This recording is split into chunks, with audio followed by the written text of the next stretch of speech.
Morning. In the previous class, we started learning about the handlooms.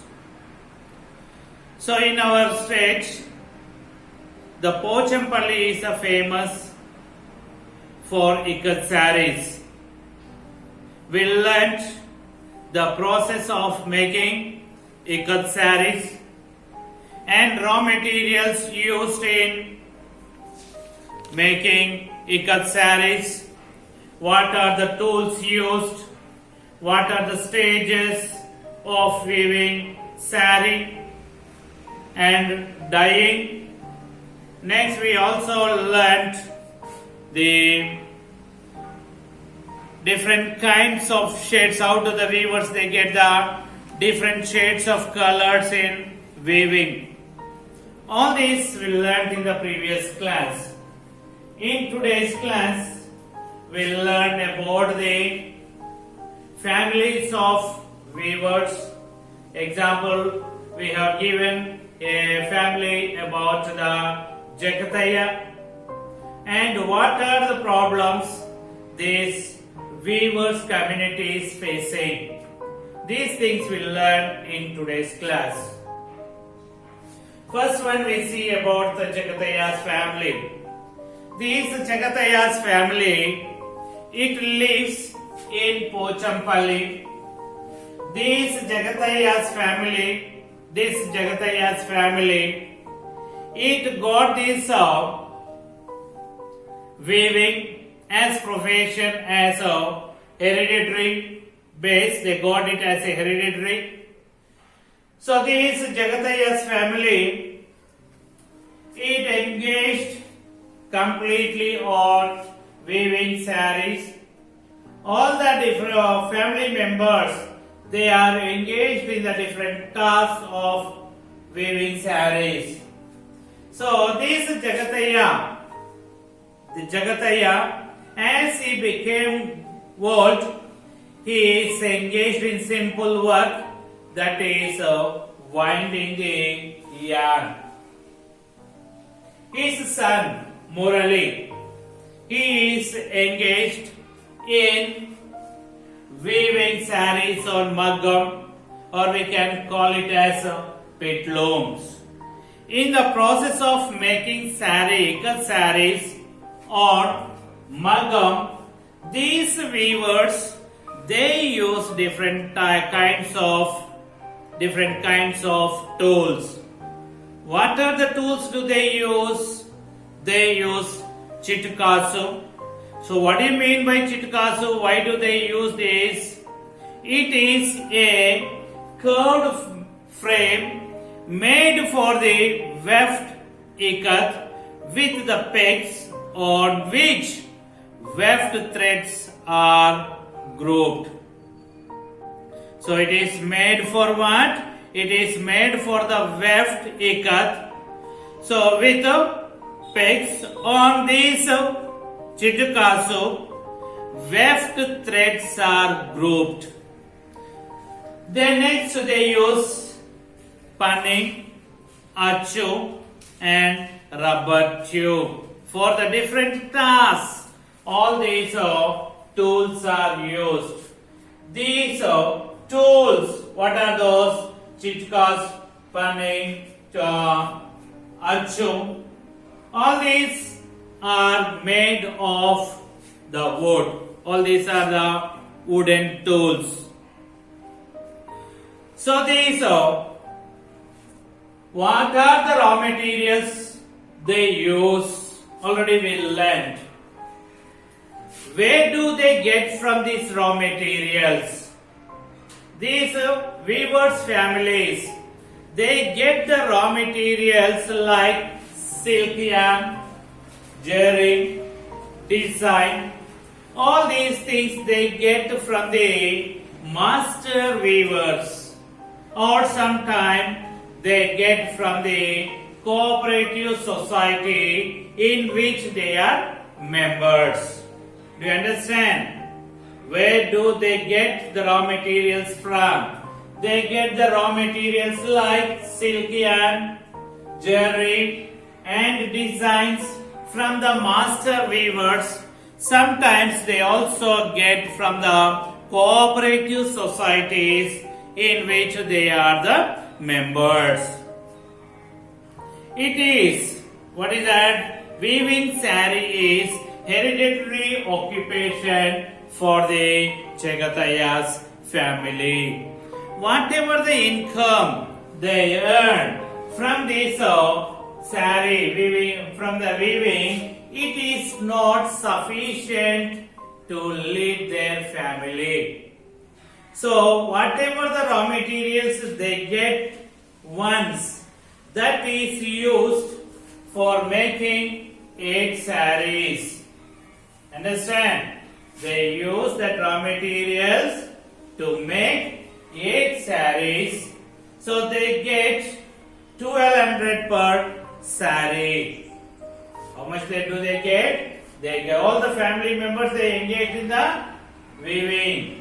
So altogether they get 1200 per one saree. So do they weave throughout the year?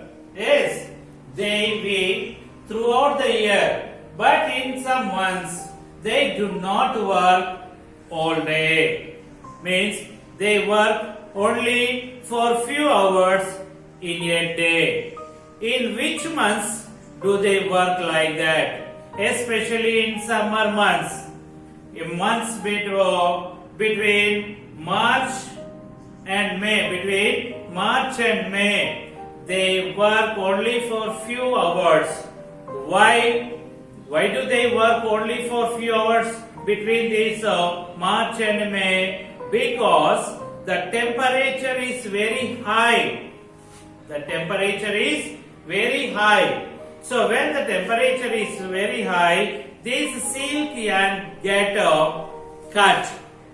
So that is the reason they do not work all day in between March and April.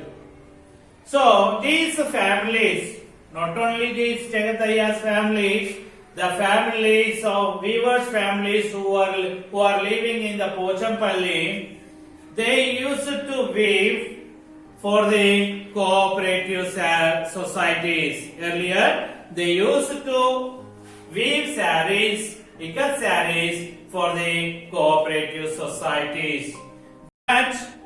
But because of some issues, some problems, now these families, they are weaving the sarees for the master weavers.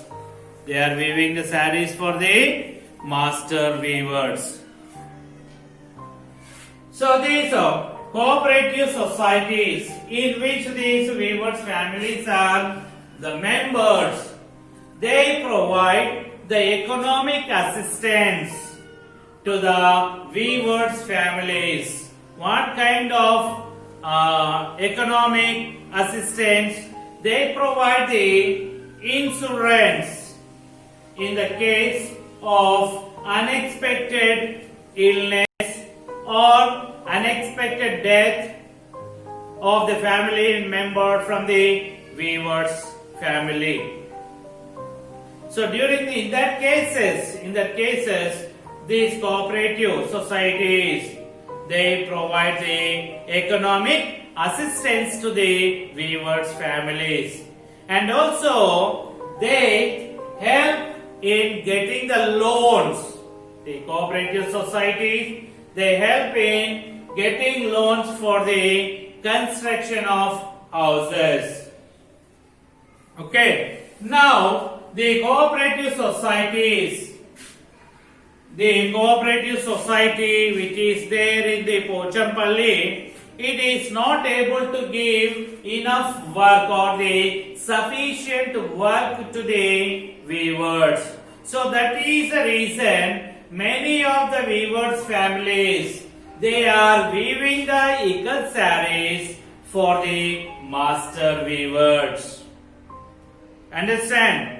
This is about not only about the Jagathaya's family situation, it gives the clear picture about the families, weavers families of Pochampalli. Now we see about the problems of the weavers and the role of the cooperative societies. So it is Telangana is one of the largest state. It is one of the states which have the large number of handlooms. Understand? So it is one of the states in India which has the large number of handlooms. So these handloom weavers are facing many problems. So we see that there is a stiff competition from the power loom and mill made cloths. These cloth which is made in the power loom and mills, so it is very cheaper than our ikat sarees. Why are they very cheaper? Because in the power looms or the mills, to process the cloth they use the synthetic yarn. The synthetic yarn is cheaper than our silk yarn or the cotton yarn. Even though these ikat sarees are very popular due to its beauty and the quality, it seems to be very expensive. Though it is very famous for its beauty and the quality, it is very expensive when we compare to these cloth made in power looms or in the mills. So not only that, weavers, they do not get the good rate for their weaving. Why don't they get the good rate for their weaving? Because of the involvement of the middlemen. Because of the involvement of the middlemen, these weavers are not able to get the enough rate for their weaving. So and also they face another problem that the consumers are not in a particular area. Customers or the consumers, they spread all over the world. The consumers, they spread all over the world. So it is very difficult to the weavers to contact that consumers or the buyers. So that is the reason these weavers, they depend on the middlemen to know the changes in the fashions or changes in the designs. Understand? The buyers are spread all over the world. So that is the reason it is very difficult to the weavers to contact personally these buyers. So that is the reason they depend on the middleman. So and also these weavers, they cannot know the change in the fashions in the cities. So now you can see that there is a lot of change in the dressing style and fashions. So it is very difficult for the weavers to know. So for to know this change in the fashions, these weavers, they depend on the middleman. So for all these things, these weavers, they rely on the middleman to know the designs which are in practice and changes which get in the fashions. Understand? So therefore they depend on the middleman and they know all the changes to weave the clothes. So according to the changes. So not only for that, these weavers, they also depend on the middleman or on the merchants for the raw materials.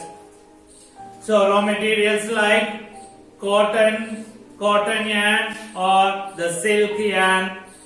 For this procurement of the raw materials, these weavers, they depend on the middlemen or the merchants. Whatever the cloth produced by the weavers, that will be completely purchased by the middleman or by the merchants. So the societies, I told you that there are the cooperative societies for the weavers. These cooperative societies are not giving sufficient work for the weavers. The cooperative societies are not giving the sufficient work for the weavers. In some societies, in some weavers cooperative societies, these societies are not giving any role to the weavers in decision making. Understand? These weavers are not given any role in the decision making, and also they are not given any role in the procurement of the raw materials and sale of the cloth and the dress materials. Even these weavers are not allowed to produce the sarees according to the new changes or new fashions. Societies, these cooperative societies, they not even allow these weavers to produce the sarees according to the changes in the fashions. Whatever the materials are produced by these weavers are completely purchased and marketed by the master weavers and by the merchants. These master weavers and merchants, they procure the raw materials and they collect the woven cloth from the weavers. They give the loans to the weavers. Master weavers or the merchants, they give the loans to the weavers for the looms to weave or to set up the looms, and to buy the tools for the weaving. So these middlemen or the merchants, since they want to raise their income, they pay very low to the weavers. Before providing all the raw materials to the weavers, they make agreement with the weavers to at what price they purchase and the amount what they pay for the weaving. So they make agreement in the payment of wages and they give the raw materials which are required for the weaving. Means they pay very low wages. Why do they pay very low wages to the weavers? Because since they want to raise their income. These cooperative societies are not giving sufficient work to the weavers, and they are not allowing them to weave according to the changes taking place in the societies. So that is the reason they are pushing these weavers into the clutches of the middlemen. So, in order to protect these weavers' communities from these hands of the middlemen, these cooperative societies should provide work and save these distressed weaving families from the clutches of the master weavers. The cooperative society should take initiative to protect the weavers community from the clutches of the middlemen or from the clutches of the master weavers. So understand, children, with this we complete this lesson. We'll meet in the next class. Until then, have a nice day. Bye bye.